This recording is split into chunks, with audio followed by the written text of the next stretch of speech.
Welcome to குட்டி சுட்டீஸ். Hello குட்டீஸ், இன்னைக்கு நம்ம பார்க்க போற கதை 4 பேர் 4 விதம். ஒரு அழகான கிராமத்துல ராமையாங்கிறவர் அவருடைய மனைவி மற்றும் மகனோட வாழ்ந்து வந்தாரு. ராமையா விவசாயம் செஞ்சு அது மூலமா கிடைக்கிற வருமானத்தை வச்சு குடும்பத்தை நடத்தி வந்தாரு. அவர் தன்னுடைய வயல்ல நெல்லை பயிரிட்டு இருந்தாரு. எப்பவும் போல மழையும் விவசாயமும் கை கொடுக்கும்னு நம்பிட்டு இருக்கும்போது மழை பெய்யாம ஏமாத்திடுச்சு. இதனால ராமையாவுடைய வீட்டில் சாப்பாட்டுக்கே தட்டுப்பாடு வந்தது. என்னங்க இது, இந்த வருஷம் மழை நம்மளை இப்படி ஏமாத்திடுச்சே. ஒரு வருஷம் கூட இப்படி நடந்ததே இல்லையே. செழுமையா விவசாயம் செஞ்சு எவ்வளவு சந்தோஷமா வாழ்ந்துட்டு இருந்தோம். கடவுள் நம்மள இந்த வருஷம் இப்படி சோதிக்கிறாரே. அடுத்த வேளை சாப்பாட்டுக்கே வழி இல்லாம இவ்வளவு கஷ்டப்படுறோம். இந்த நிலைமை எப்பதான் மாறுமோ? மனுஷங்க பண்ற தப்புக்கு கடவுளை ஏன் கண்ணமா குத்தம் சொல்ற? மரங்கள் தான் மழைய தருதுன்னு தெரிஞ்சிருந்தோம் நம்ம மக்கள் மரத்தை வளர்க்கறத விட்டுட்டு அத அழிக்கிறாங்க. நம்ம கிராமத்திலையும் கொஞ்ச நாளாவே அப்படிதானே நடந்துட்டு இருக்கு.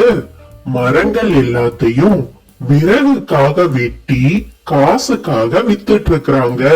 அப்புறம் மழை எப்படி பெய்யும்?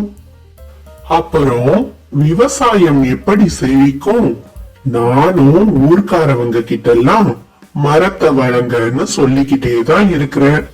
என்னால முடிஞ்ச அளவு செடிகளை காலி இடங்கள் எல்லாம் நட்டு வச்சு தண்ணி ஊத்திட்டு தான் இருக்கிறேன். இதுக்கு மேல கடவுள் விட்ட வழிதான். நீங்க சொல்றதெல்லாம் சரிதான். நடக்கணும்னு இருக்கிறது நடந்துதானே தீரும். சரி, அதை விடுங்க. அடுத்த வேளை சாப்பாட்டுக்கு அரிசி பருப்புன்னு எதுவுமே இல்ல. அதுக்கு என்ன பண்றது? ஒரு நல்ல வழி சொல்லுங்க. என்ன பண்றது? வேற ஏதாவது வேலை தான் தேடணும். வேலை கிடைக்கிற வரையா செலவை சமாளிக்கிறதுக்காக நம்ம கிட்ட ஒரு கழுதை இருக்குதே, அத கொண்டு போய் சந்தையில வித்துட்டு வர்றேன். அதுல கிடைக்கிற பணத்தை வச்சு கொஞ்ச நாளைக்கு அரிசி பருப்பெல்லாம் வாங்கி சமைச்சு சாப்பிட்டுக்கலாம். அதுக்குள்ள ஒரு நல்ல வேலை கிடைக்காமலா போயிடும். நீ கவலைப்படாம இரு. நானும் பையனும் கழுதைய கொண்டு போய் சந்தையில வித்துட்டு அந்த பணத்துல சமைக்கிறதுக்கு தேவையான பொருட்களை எல்லாம் வாங்கிட்டு வரோம். சரியா?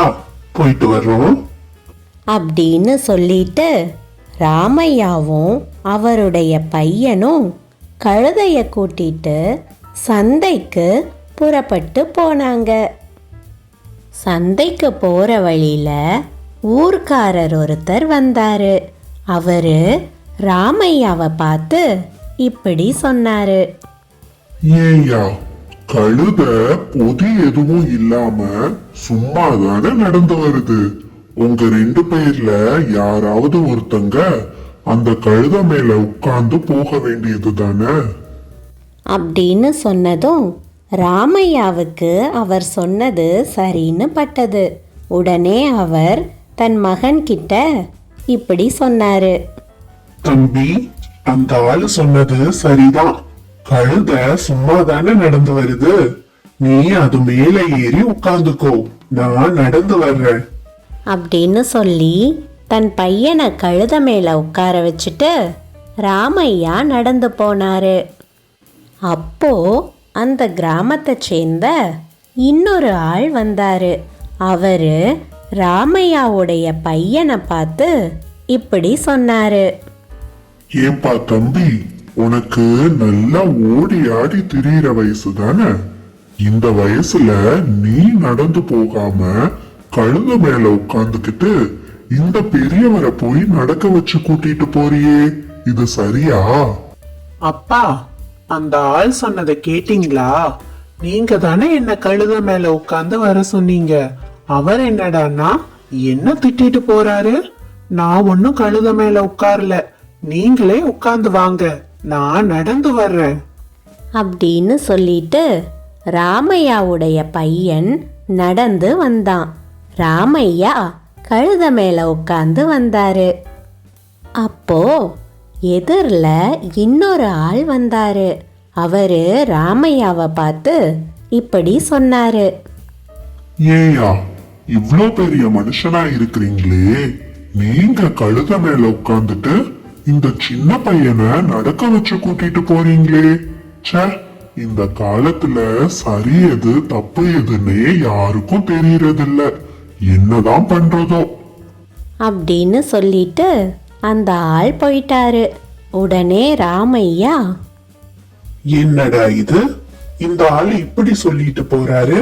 சரி வா, நம்ம 2 பேருமே இந்த கழுத மேல உட்கார்ந்துக்கலாம் அப்படின்னு சொல்லிட்டு 2 பேருமே கழுத மேல ஏறி உட்கார்ந்து சந்தைக்கு போனாங்க. அப்போ எதிரில் இன்னொருத்தர் வந்தாரு.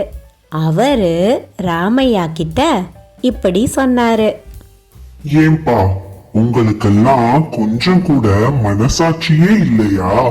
இந்த வாயில்லா ஜீவன் மேல இப்படி 2 பேரும் உட்கார்ந்து போறீங்களே, அது எப்படி உங்களை சுமந்து அவ்வளவு தூரம் நடந்து போகும்? கொஞ்சமாவது இரக்கத்தோட நடந்துக்கோங்கப்பா அப்படின்னு சொல்லிட்டு அவர் போயிட்டாரு. உடனே ராமையா, பாத்தியா தம்பி, இந்த உலகத்துல 4 பேர் 4 விதமா பேசுவாங்கன்னு சொல்லுவாங்களே, நீ கேள்விப்பட்டிருக்கிறியா? அது இதுதான். மத்தவங்க என்ன சூழ்நிலையில இருக்கிறாங்கன்னு கொஞ்சம் கூட யோசிக்காம அவங்களுக்கு என்ன சரின்னு படுதோ அத சொல்லிட்டு போய்கிட்டே இருக்கிறாங்க. நாமளும் நம்மள சுத்தி இருக்கிறவங்களோட ஏச்சுக்கும் பேச்சுக்கும் பயந்து அவங்க சொல்ற மாதிரி எல்லாம் ஆடிட்டு இருக்கிறோம். ஆக மொத்தத்துல நம்ம ஏதாவது செஞ்சோம்னா அத சரின்னு சொல்றதுக்கு ஒரு ஆள் கூட இல்ல. ஆனா குற்றம் கண்டுபிடிக்கிறதுக்கு மட்டும் 100 பேரு வரிசையா வருவாங்க. இதுல இருந்து நீ என்ன புரிஞ்சுக்கிட்ட சொல்லு பார்க்கலாம். நீங்க சொல்றது எல்லாமே 100க்கு 100 சரிதான்ப்பா.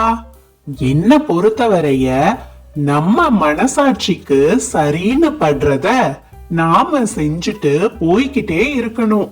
மத்தவங்க சொல்றத பத்தி கவலையே படக்கூடாது.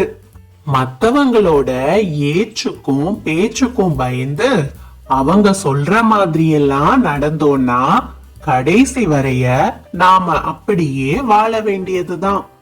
அப்போ நம்மளால நல்ல மனுஷனாவும் வாழ முடியாது, நல்ல முடிவையும் எடுக்கவே முடியாது. அதனால யார் சொல்றத பத்தியும் நம்ம கவலையே படக்கூடாதுப்பா. நம்மளுடைய வழியில நாம நேர்மையா போய்கிட்டே இருக்கணும். சரியா சொன்ன. இப்போ நீ சொன்னத உன்னுடைய வாழ்நாள் முழுவதும் தவறாம கடைபிடிக்கணும். சரி வா, நாம இப்போ சந்தைக்கு போகலாம். என்ன குட்டீஸ், இந்த கதை உங்களுக்கு பிடிச்சிருந்ததா? சரி குட்டீஸ், இன்னொரு நாள் இன்னொரு கதையோட உங்களை வந்து சந்திக்கிறேன். Thank you for watching.